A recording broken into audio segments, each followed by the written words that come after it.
welcome to the Team Babe podcast. I'm Jason, and I'm Babe. And I'm Robin, and I'm Babe.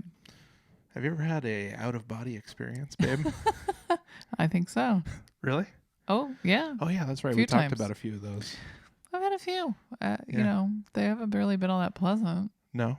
Are you having one now? Yeah, I think so. Did you not take your iron today? I've left my body. I didn't take my iron, so I'm like floating away. Why are As you? you can see, I'm losing so much weight that I'm suddenly weightless. Why are you out of your body? I don't know. Just as I was doing the intro there, I was kind of like, whoa. Is it Are we in the Matrix? Deja vu?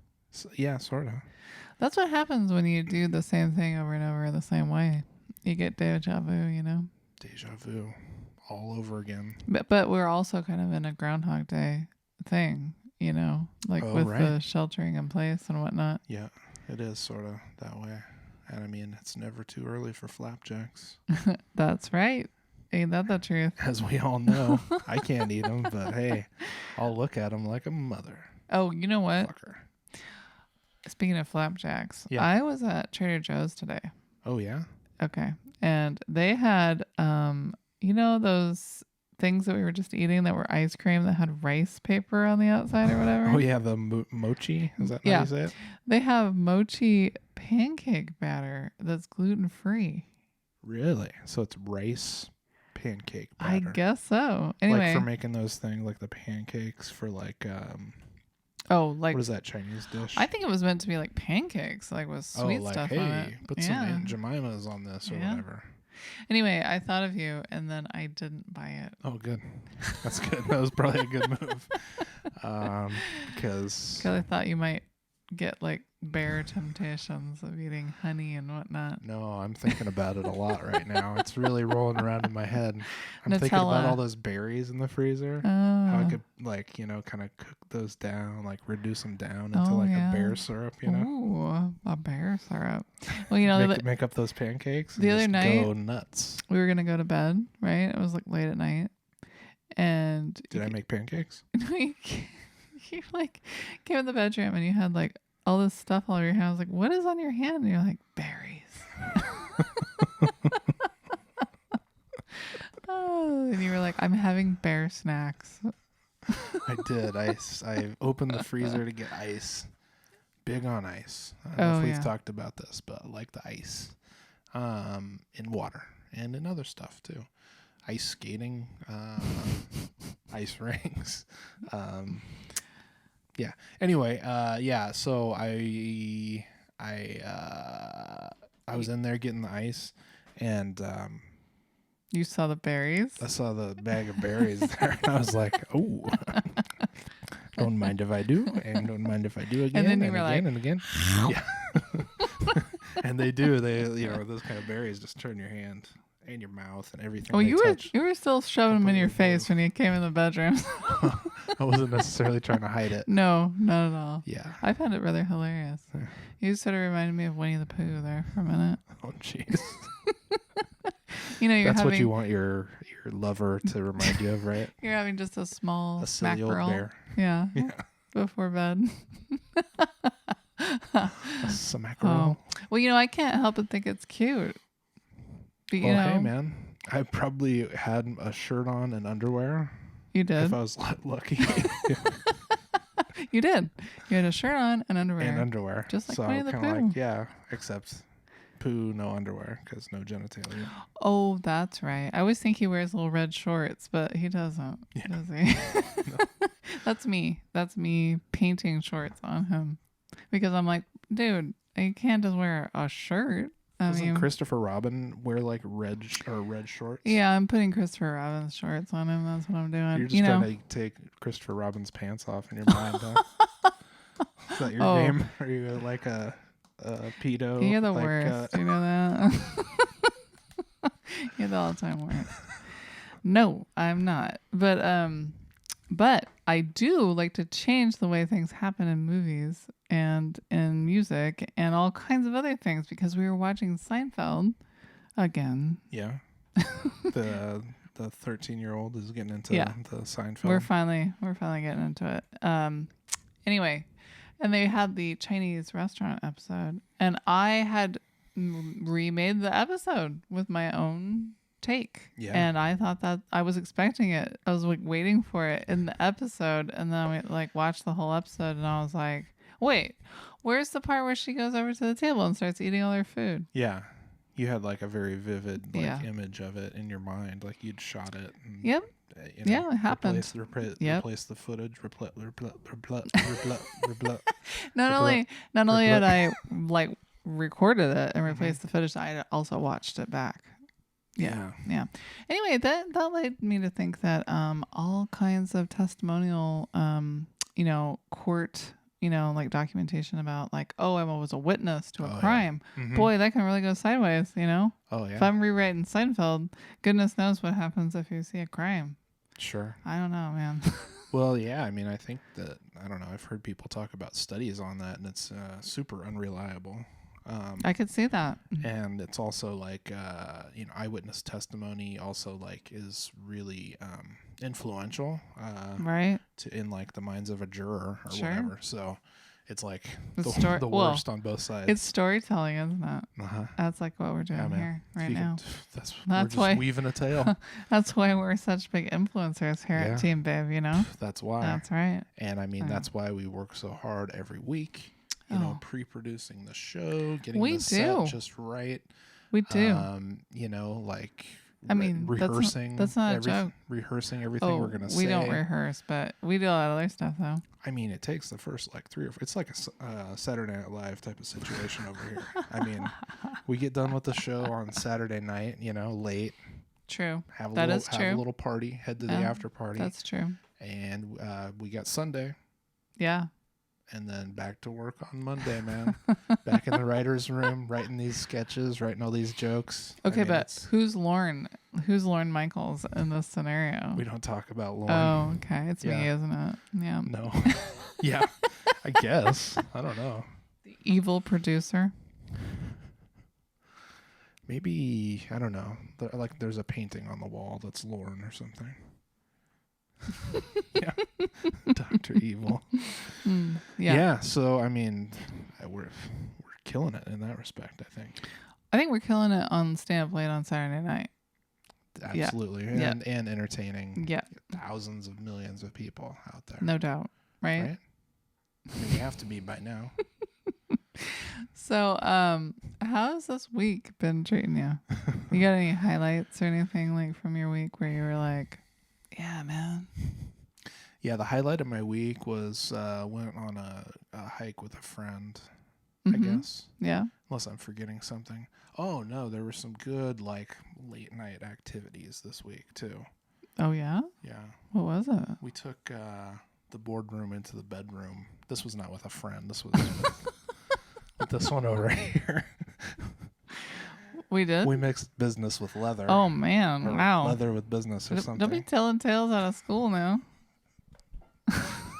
No, well, I was just thinking, like, the best memory that I can tell completely is, and it's going to be a fascinating story, let me tell you, because, of course, we rehearsed this and tested this in front of, like, all kinds of different studio audience. And stuff. That's not allowed these days, Oh, well, we do it on the Zooms. Oh, okay. Yeah, the Zooms. Got it. I went on a good hike with my friend, but that was like Monday, so it's been days, man. It's been days. Okay. Yeah, sometimes I get to Friday, and this isn't Friday, this is Saturday. I'm like, whoa. Yeah. That was like a week.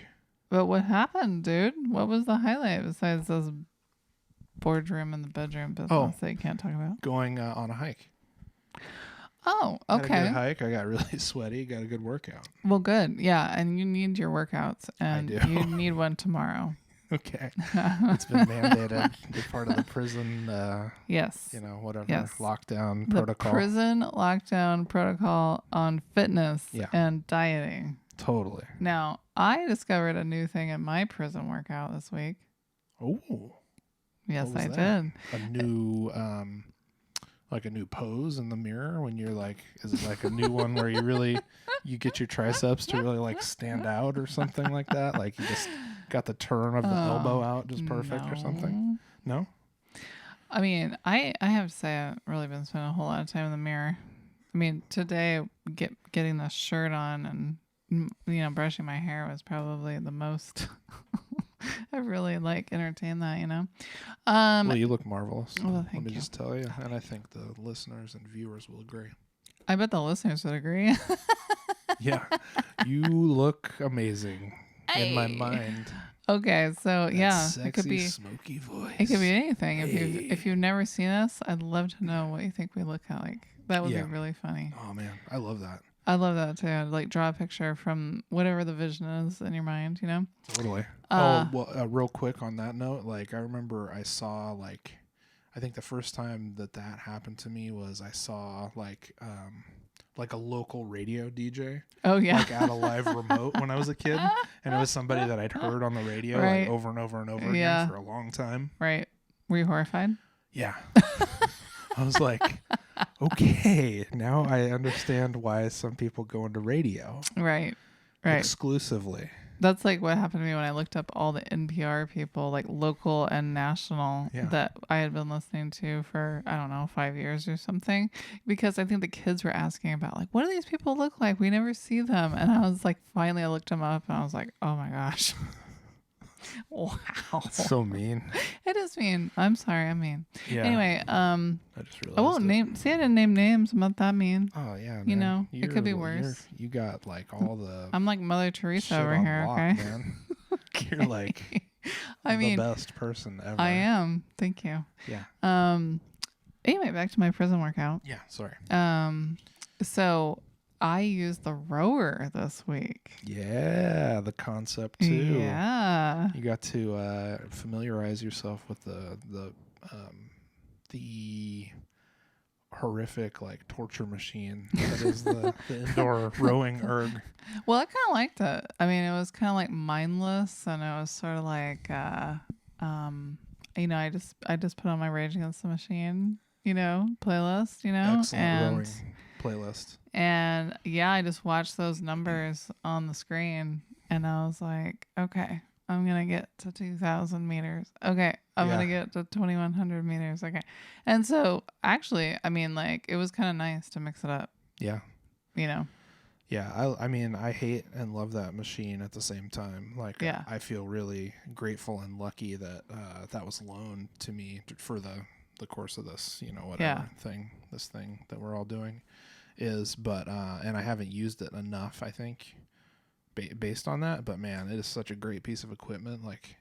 I could feel my spare tire down here just withering and melting and dripping off into the water as you row by. Yeah, just leaving this Robin oil slick bleh. on Lake Redding. That's probably just all in my head, but it felt that way in the moment. No, it's a full body workout, man. And if you get, if you get to the point where you want to really learn how to row with proper stroke and stuff like that, there's all kinds of online things you can visit, because most people get on it and just sort of start chains misery whipsawing with it as fast as they can or whatever. Oh, I see. And or not using good technique. Well, it's funny. I did a fair amount of rowing as a kid. Yeah. Because I had a boat. Oh. But it wasn't Harvard rowing, But I have some idea about what rowing a boat is supposed to be like. So yeah, Well, yeah, that might be helpful. But you could tell me if I'm doing it wrong. I won't be mad at you. That'd forever. be super fun. Well, in this Let me give you a rowing in this one particular instance, you can tell me if I'm doing it wrong. Yeah, and I will trust your opinion, and I won't hold it against you for 20 years. Well, and it's I don't know a ton, but just doing some stuff online, watching some videos. Well, you've had some training and stuff too, and I haven't. Well, yeah. I mean, I guess I'm the resident expert up in this piece, up in this little domain. That's right. This castle of which I'm the king. Yeah. So anyway, that's fun. The rower. So we'll probably get that out more often now. I think so. I'm gonna try to incorporate it in my week, because I feel like it's great. It's a great mindless sort of bro sort of workout, which I don't get a lot of that, and there's a reason for that, because I'm bro-y enough as it is. You could just feel your testosterone increasing. Yeah, that's a big like testosterone boosting type of workout. You're in trouble now. You think I had it good during the week? Wait till you get to the weekend and turn into a real weekend warrior, man. That's me. Well, I mean, I did. On another note, we talked about the Italian horn a few weeks on a back. Previous episode. Yep. And so, I mean, maybe the fact that I got my Italian horn, my talisman. You got it? Sorted out. Oh, I just had the best idea. Hang on a sec. So what's that? Here, talk for a sec. Oh, okay. All right. Well, anyway, we brought that up and we didn't really know what we were talking about. And then a friend who's probably like our only listener and or watcher reminded me about it and was like, oh, she had the same conversation with her husband. Oh, about that. The Italian horn? Yeah. And I was like, well, I don't know if I ever really got a picture of what it is. So finally we had to Google it. Okay. Yeah. We broke down and Googled it. We did. I hate doing that, by the way, sometimes. Like, I just want certain things to be a mystery. God damn it. Anyway. Not more than you want to know sometimes. Sometimes. But sometimes I'll tell you just want to know just to know, and then it kind of bites you in the ass. Sometimes, yeah. And you know what? I'm like a weirdo. I Google a lot less than probably most people. I don't know. Anyway, this comes from my photography days. Keep it a mystery till the very end. Find out for yourself, Anyway, so we looked it up, and apparently it's some kind of a thing you wear around your neck, like an amulet. And it's supposed to, ward off the third eye. No, it's supposed to be a third eye. Oh, so ward it's off the evil eye. Cornicello, a cornetto, a corno, or corno porta fortuna. Okay. An Italian amulet or talisman. Right. To protect against the evil eye and bad luck in general and historically to promote fertility and virility, which is why I picked one up. And it's been working. I don't want you to be fertile. What are you talking about, man? No, virile. I don't care about the fertility. I don't want any more fertility. That. Okay, we had enough fertility for one lifetime. Thank you.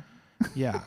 I don't even want it for that reason. I know. But yeah, it's referred to as the Italian horn, so we learned something. Well, and once Google. Once I saw it on a necklace, I was like, oh yeah, I see people wearing this. Okay, alrighty, I got it. Do you see them holding it up to their crotch and pretending it's a dick? No. I hope I never see that. Have you? You remember that picture of Mackenzie where he's holding his horn?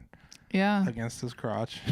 I do. Yeah. Yeah, like that with an Italian horn. No. If somebody does that to me, I'm gonna kick him in the face. Okay. I mean, unless it's you.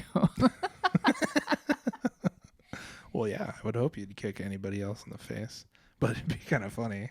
Oh, no worries there. Yeah, so I hope you all got your Italian horns, maybe it'll help ward off the corno porta fortuna talisman. Maybe the corno will ward off the corona, right? Yeah. Hey, I mean, if it wards off bad luck corona or the evil eye, corona corno corno. And what is up Pretty with close, this? Man.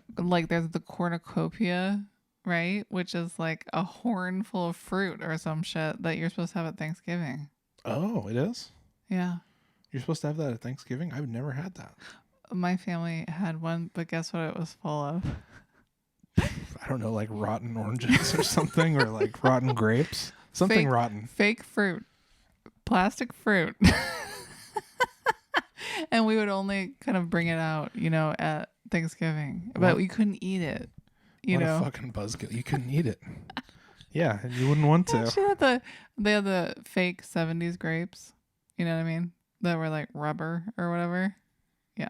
Anyway. All kids tried to eat them, when they come to our house. That's funny. I didn't know that was cornucopia. Yeah.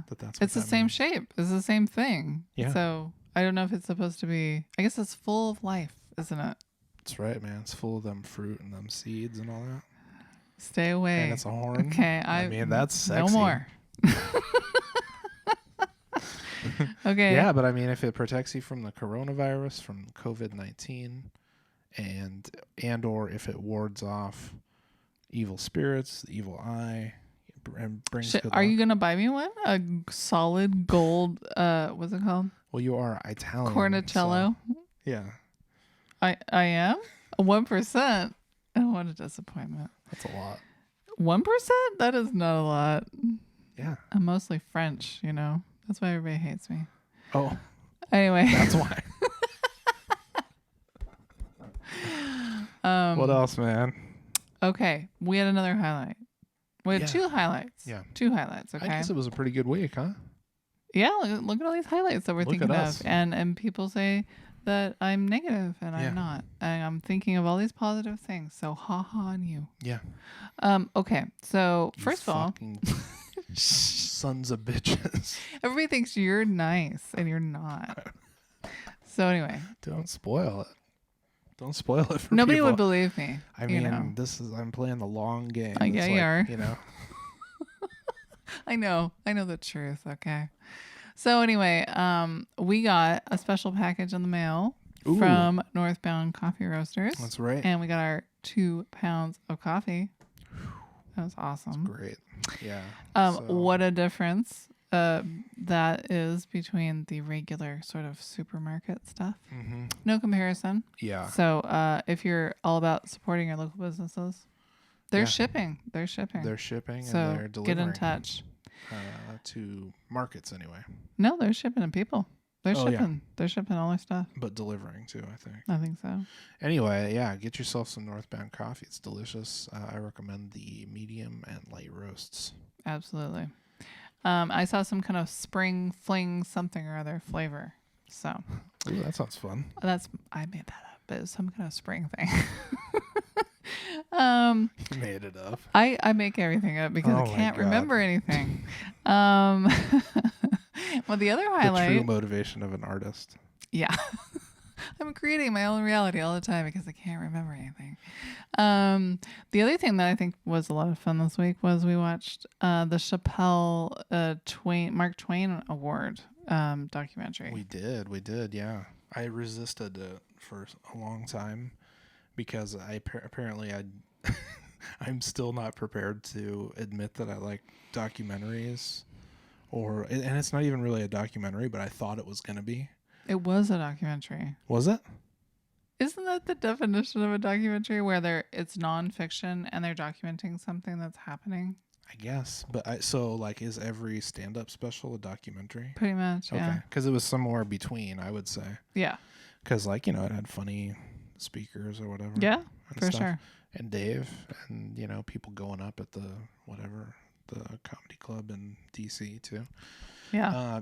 Anyway, it's that was really funny. I lost my shit. Highly recommended. Yeah. I lost it, man. And part of it was Neil Brennan, the guy who made Chappelle's Show with Dave, I think he's really funny. He is really funny. And he's doing stand-up a ton. Well, not now, but has been for the last long time. And,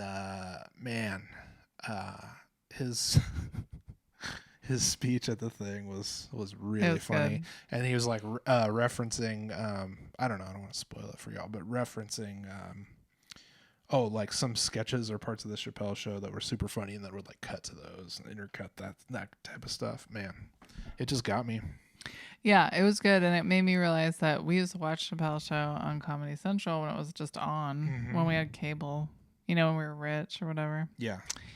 In 2003. And it was, I just took it for granted. I didn't think it was anything special. I was just this kind of comedy is just on TV all the time. It's great. It's going to go on forever.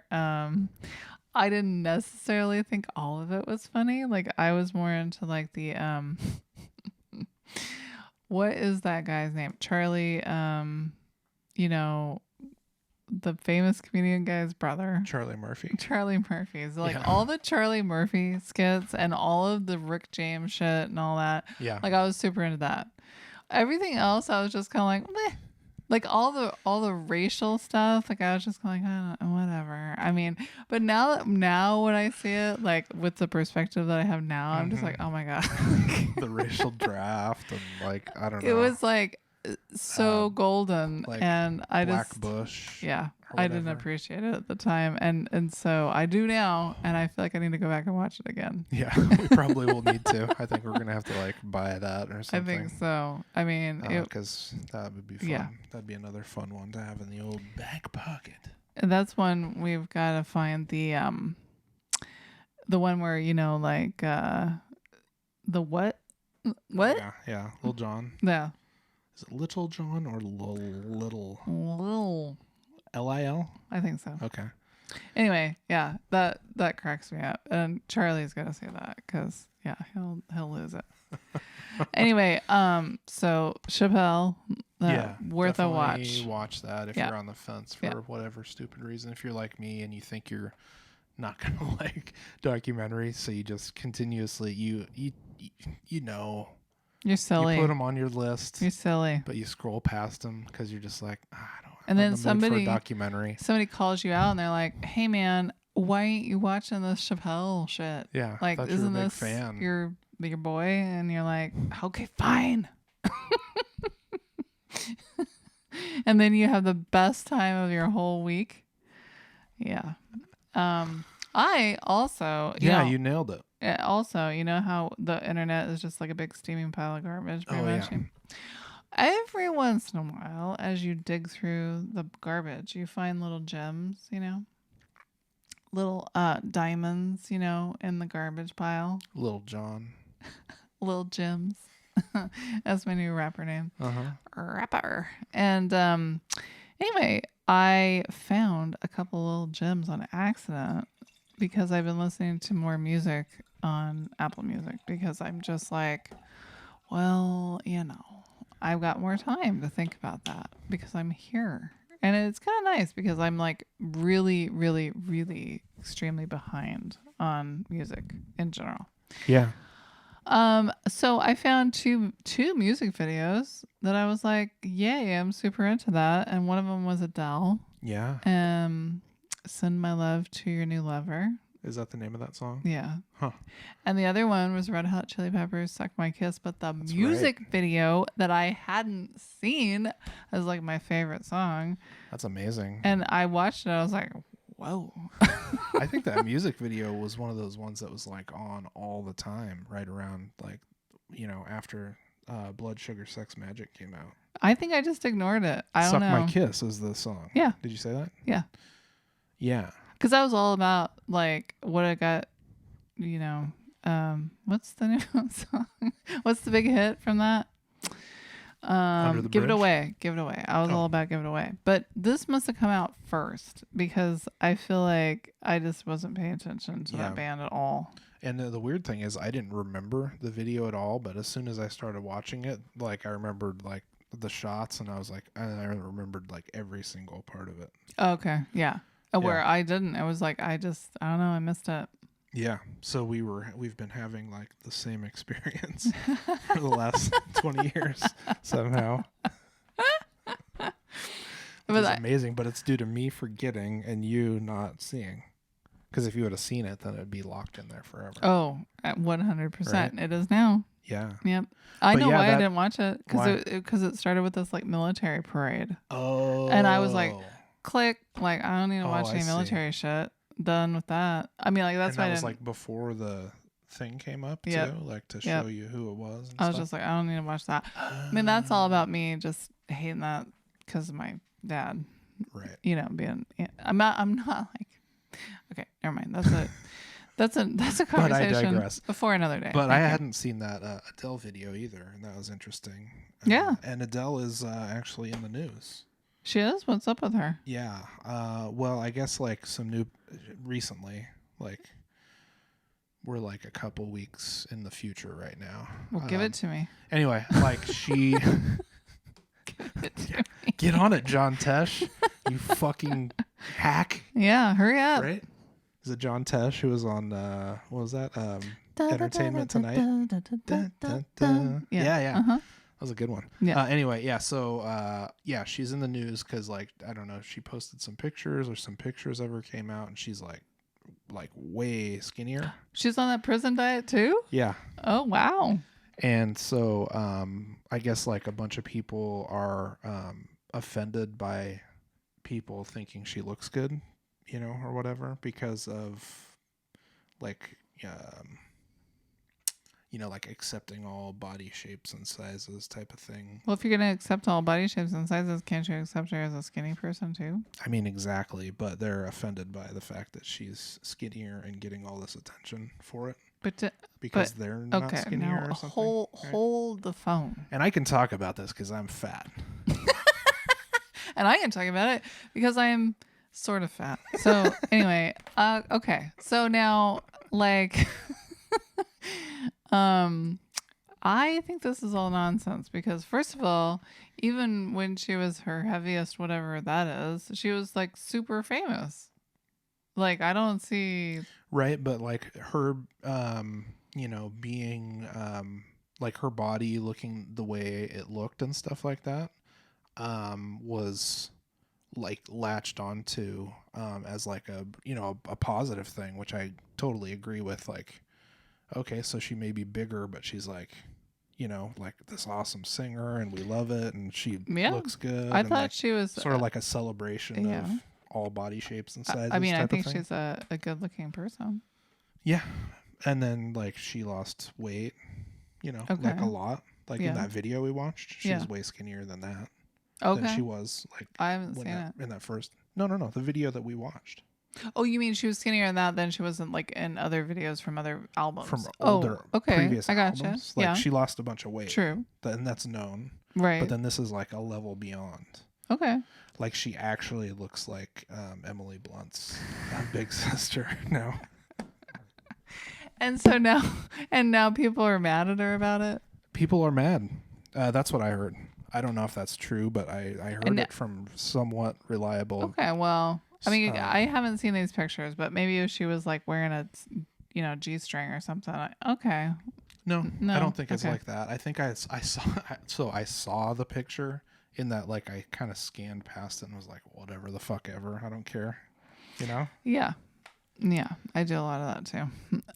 All right, well, that's nice. I mean, I kind of feel like this is all secondary to the fact that she's like an amazing singer. So if her, you know, booty is smaller or larger, I guess it's all the same difference to me because I'm only in it for the music. Right, so. And I'm not offended by somebody who, like, you know, loses weight for some good reason, you know, to like, I'm not either, get healthier. I'm not really all that offended by people that gain weight either. No, obviously. You fucking love them. You're real Karen, aren't you? I'm all about it. Am I your stan? No. Oh God, no. Don't be silly. Jabba the Hutt over here, dude. You can't talk about yourself like that. Okay. I'm gonna give Adele a call and have her smack some sense into you. Yeah, man, get me. I don't know. I'm on the prison. Get like a positive, you know, body image. Image, you fucking idiot. Yeah. Hurry up. Okay. Good shit, don't make me keep hitting you. So, all right. Speaking of idiots and the internet and the pile of garbage that is the internet, I would like to bring us to the topic at hand. Oh. Amazing. What do you think about that? Smooth transition. Wasn't that smooth? That was killer. Just waiting for my moment over here. I love it. Well, you know, like halfway through the podcast, as it seems like we've been doing lately, it is good to bring in the main topic. Here it is. Yeah. Are you ready? Yeah. Hold on to your seatbelts. Hold on to your butts. So okay. So we're continuing to make this mixtape. Yeah. That the COVID-19 mixtape. And not made out of tape, obviously. Made out of ones and zeros. I would like there to be like a real tape too. Right there in Mark's computer, you know. Mark Zuckerberg. Oh. Yeah. So we're gonna add a track tonight, right? Yeah. And we're up to. I guess we've been doing it every night. I mean, not every night. Every night night? we record this. Oh my God. If Which we is were once a adding week, a approximately. track every night, we would up to 50 tracks, for God's sakes. I know. It's getting crazy. Okay. We're up to 10. 10. Okay. This is number 10 and on the COVID-19 mixtape. And that means we've been doing this for 10 weeks. Right. And consider that when you're listening to and or watching this, that we're like 2 weeks in behind you now. You mean in the or future? In front of you. I don't know. I'm having trouble thinking fourth dimensionally. Marty, you gotta think fourth dimensionally. I think we've done that before. Well, we'll do it again because it just keeps coming back around. Ask me again and I'll tell you the same. So what is the song? Okay, so the song this week is from Vampire Weekend. Okay, that's a band we love. And the song is called Unbelievers. Mm-hmm. And it's off of their album called Modern Vampires of the City. Yes. Okay. 2013's. Yeah. So why we picked this particular track this week?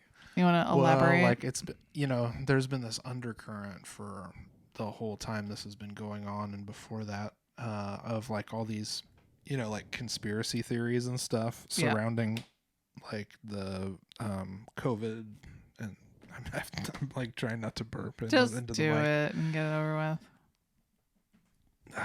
It's just not satisfying. Okay. Anyway, okay, conspiracy theories and COVID. Go. Let's have some coffee talk. Yeah. So it's been growing. It seems like to me, like more and more people are talking about these conspiracies as we get farther and farther into this thing, and people are talking about, like how it was started by the Chinese government and like it's a biological weapon, or something against us and all this bullshit. And like it's people saying that it's like, I don't know if they're kidding or if they're legitimately believing that like it's caused by 5G or something. That it's the plandemic. This is all planned, man, to like, turn us into a dictatorship or whatever, a military dictatorship. Well, I mean, if I'm being honest, I was kind of concerned about that before COVID-19, you know what I'm saying? But that, I guess I'm the minority on that one, at least in this particular area. Right. Anyway, it's reaching a fever pitch. It feels like to me all the conspiracy talk surrounding this thing. Speaking of that, so funny. Again, watching Seinfeld, there's this one episode where they go to a healer, like a holistic healer or something. Yeah. And he has one of them sit around with some kind of like pyramid, on their head. That's like, a metal pyramid thing. That's like, And just the other day, like maybe 2 weeks ago, again at the grocery store, there was somebody running around with a pyramid, a copper pyramid on their head, like a tiara, but it was a guy, and it was a pyramid. Oh, okay. It made out of copper. That's for the 5G, probably, right? I mean, it's like a tinfoil hat, but maybe more expensive. And maybe more of a fashion statement. Copper's nice. Yeah, maybe. Gets that tarnish to it, you can polish it up. Yeah. It's a little green. Wow. Yeah. So that's happening for sure. That's happening, and people like reopening early and stuff, and defying orders because they're like, it's just time, or and I can't really. I guess I can't really necessarily blame people for that who are like just trying to feed their families and stuff like that. Whatever, like it's all good, I guess, but until that type of behavior and stuff like gets more people killed.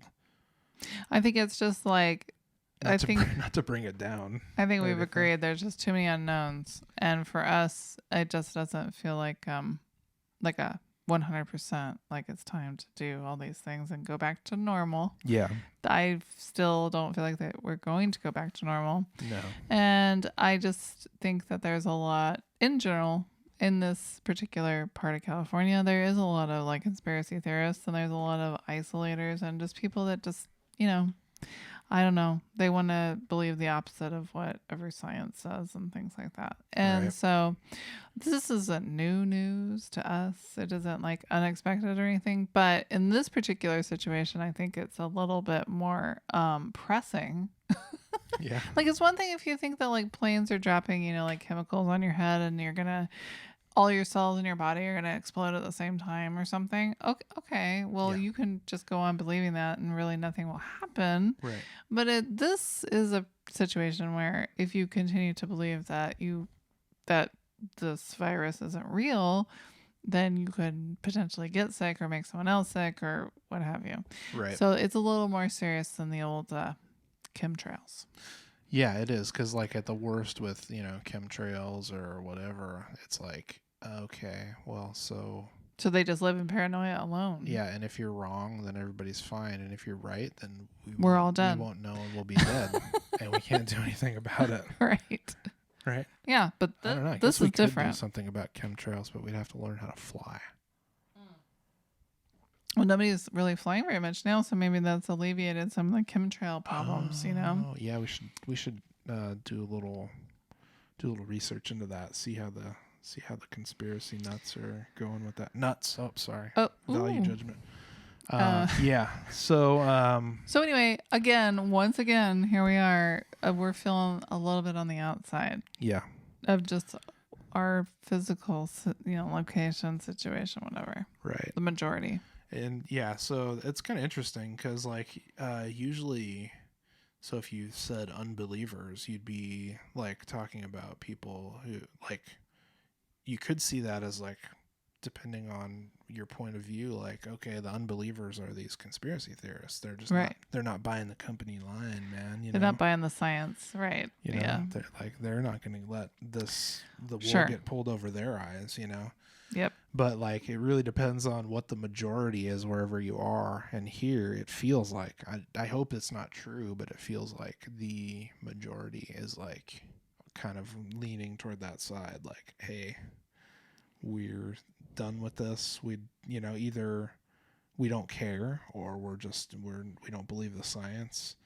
And or we just don't think it's as bad as we hear that it is. Right. Yeah. And so we're going to go back to doing the stuff. So anyway, that's the majority. We feel like that's maybe the majority here. That's our view anyway. And, like, we're the unbelievers. But we're unbelievers, I suppose, in other ways, aren't we? I mean, this kind of comes back to being outsiders, and we've talked about that. And it's kind of funny because I don't know. I don't think that it's necessarily the same way maybe other places. It's all about your perspective and how you grew up, where you live, who you know, all those things, right? Yeah. But, like, I think generally speaking for me, I have been viewed personally as an unbeliever for a long time. And that probably goes all the way back to grade school. Yeah. Just being a real buzzkill.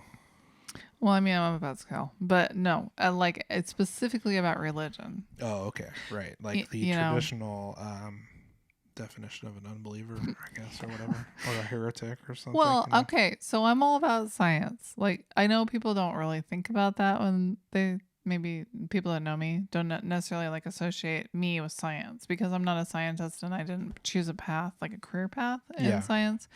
But I spent a long amount of time, like, being into science. So I feel comfortable with science. I feel like I understand, like, if I read something about science, it feels familiar to me. You know what I mean? Yeah. You were in some science Olympiad or something. Yeah, I was a science Olympiad. I got a medal. Look at you. I got a biology award. We're proud of our little girl. So many hopes and dreams. Yeah. And anyway, I, like, in these particular situations, I kind of feel like, okay, like, I'm getting what the scientists are putting down here, like, Yeah.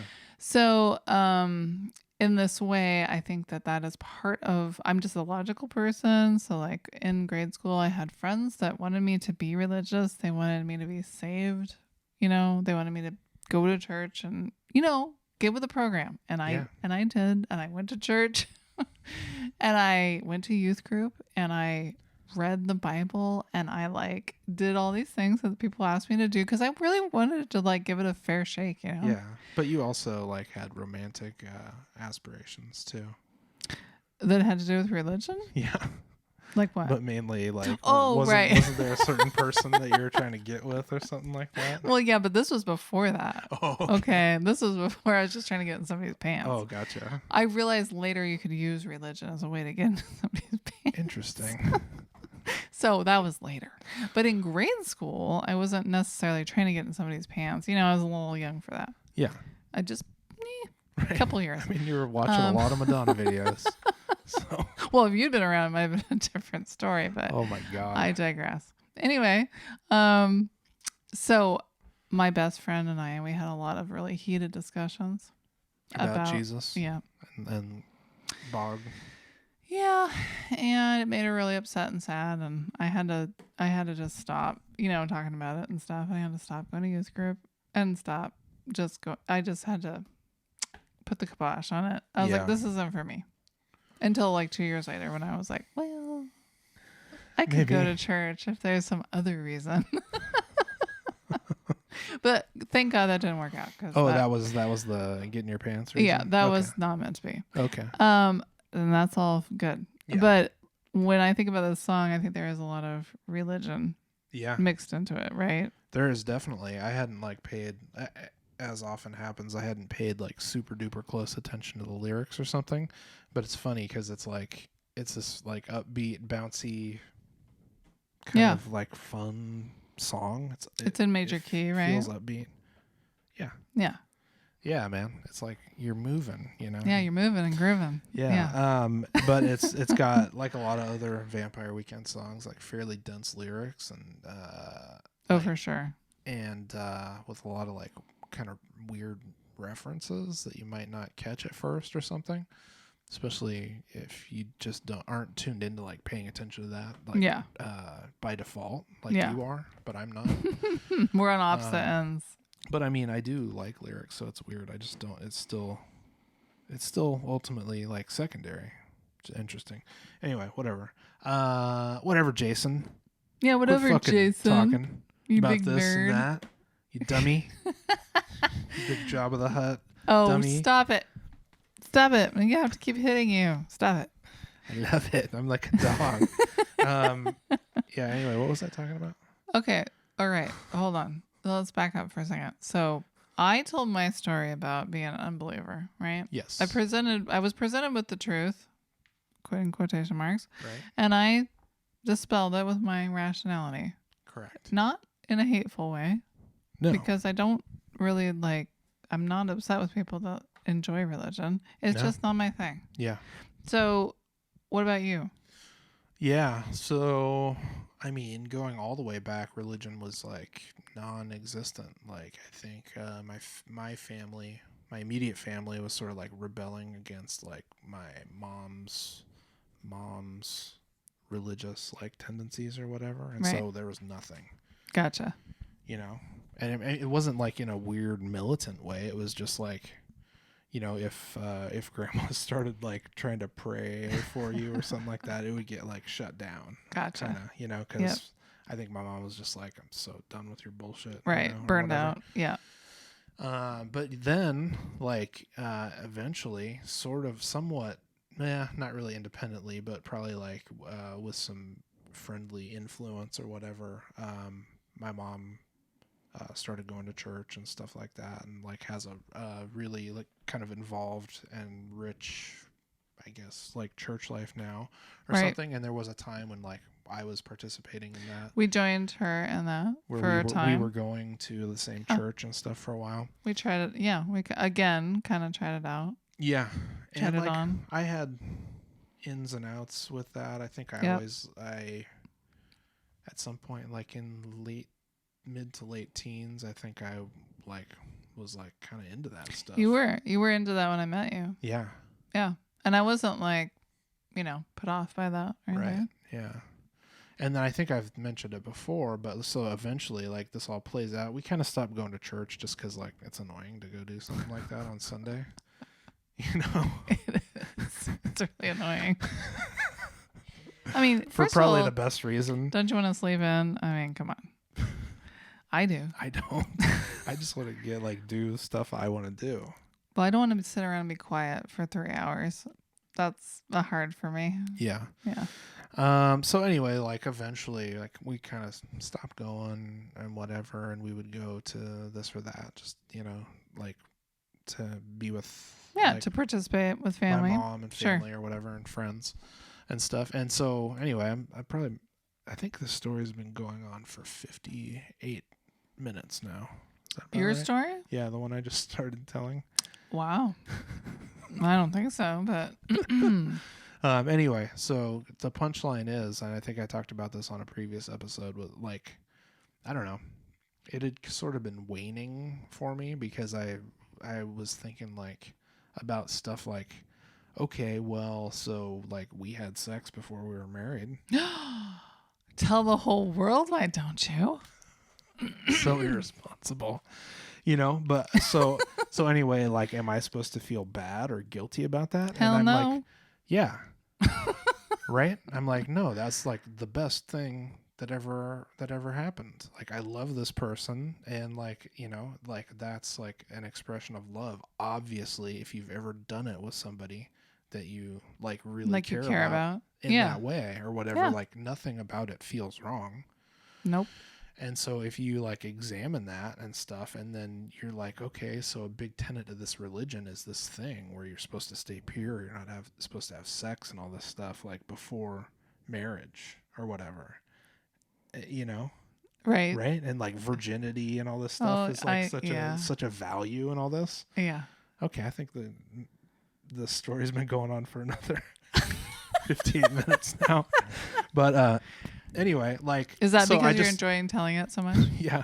So I was just like,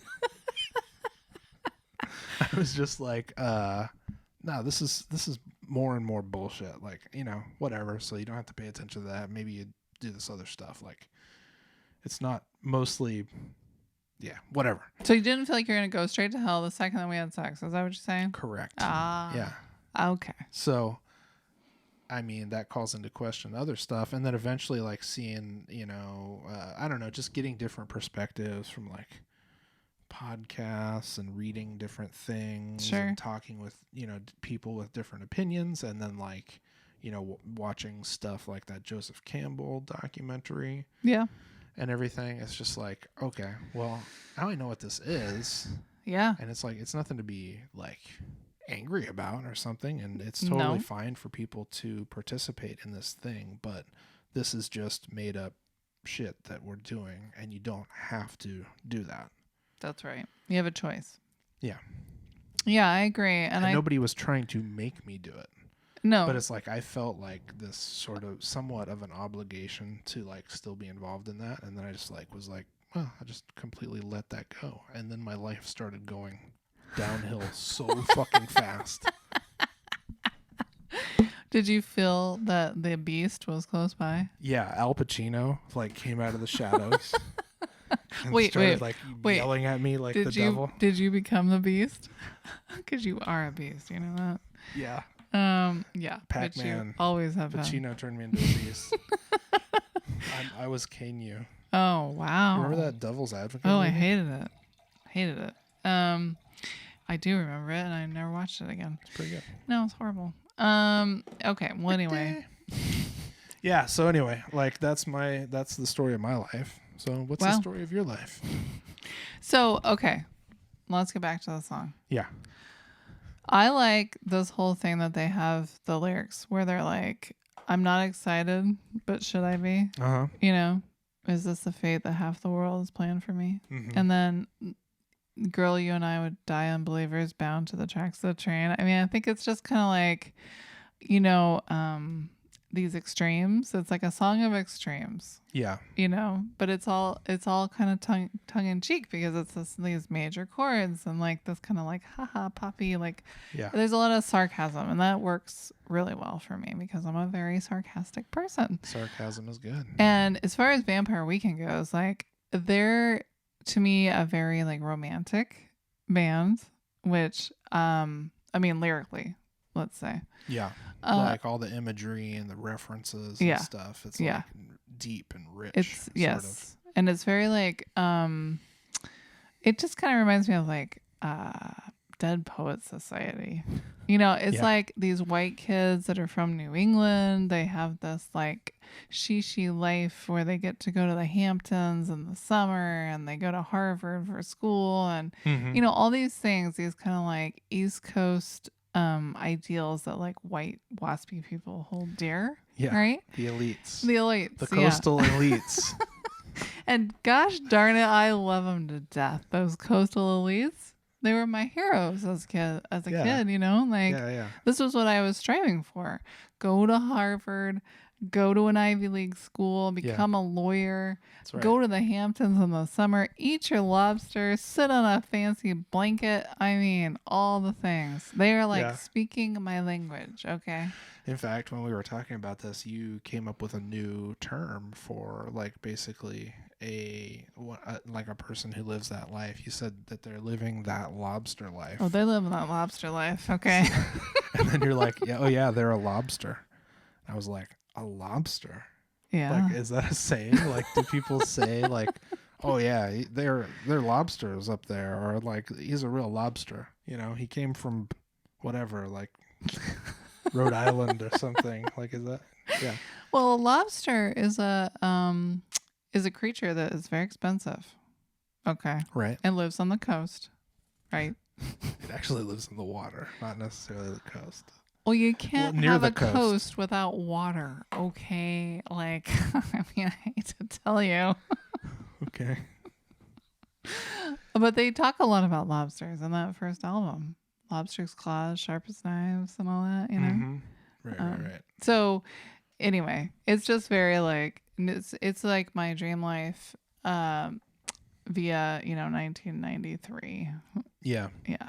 So I have some romantic, attachment to Vampire Weekend, and this album that we're talking about from this song was kind of like after the arc of like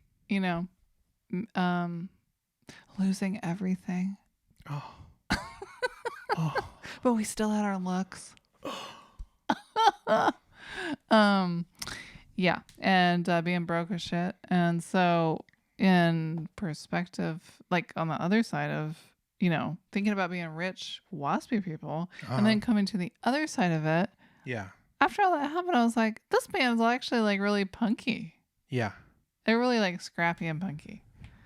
And I don't know if I would say they're scrappy, but like... Well, not in real life, but on their albums, they sound sort of scrappy. But then when you watch them in person, they're a bunch of like, kind of like overfed, sort of like mama's boys. But...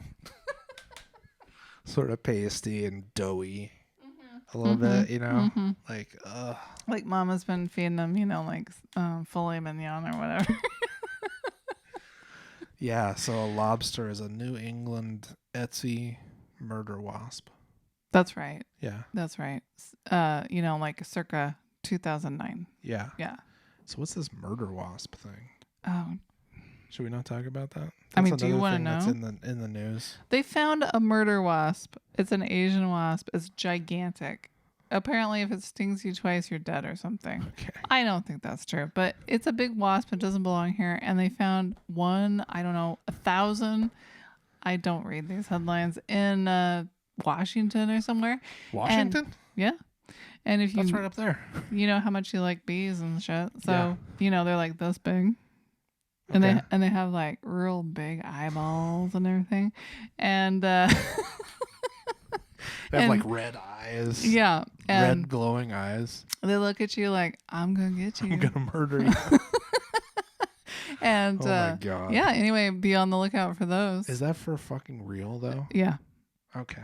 They've been spotted. It's like the African, murder bees or whatever you call them. Like, the Africanized bees, the killer bees. The killer bees. I mean, they give these bees the best names. Anyway, those came, to the Southwest. I'm not sure what's become of them, but there was a report on that. Okay. I haven't personally seen one. But wait, Washington is not in the Southwest. Okay, two different things. Murder wasps are in the Pacific Northwest, and the killer Africanized bees are in the Southwest. Okay. Okay, got it. Yeah, I'm back. Okay. Cool. Yeah.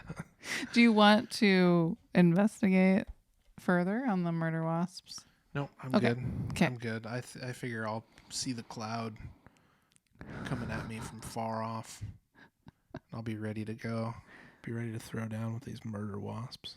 Well, there's been fire, and there's been floods, and there's been rain. Rain, and I've seen fire, and I've seen floods, and I've seen rain, and locusts, and now pandemics, and Yeah, I heard James Taylor is actually redoing the song. I see fire and I see murder wasps. No, that's that's that tiger guy. Not having that tiger guy's gonna do that. Masks and personal protective equipment. Maybe you should do that. Yeah. I saw a tiger. Oh, careful. You're going to get a lawsuit. Oh, shit. Right? Don't, Joe. Right? Don't do it, Joe. You're in prison, Joe. He'll get you. Am I just antagonizing him now? Do you think he listens to our podcast? Wow. Sure. I'd love to get his perspective. Perhaps we should tag him. Sure, it would be very interesting. It would be very strange. So interesting. You know what else? I have one more thing to say. Okay. Okay. Well, and then you're just going to call it? Oh, no. I'm going to let you do that. You know how we were talking about all these different things to do with Vampire Weekend, and you were like, you crazy. I don't know what you're talking about. Yeah. And then I was like, but maybe. Oh, as far as like the espionage and the conspiracy theory angle or whatever on it? Yeah. I wasn't quite buying it. Yeah. Well, I still haven't been able to find that thing that would back up my opinion. So I guess it's just my opinion. We'll just leave it at that. I understand. I agree. I do agree to a certain extent.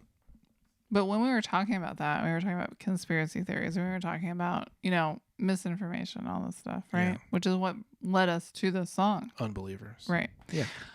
I mentioned that I thought maybe somebody ate too much peanut butter, and that was I had two catchphrases, the lobster, okay, and the peanut butter.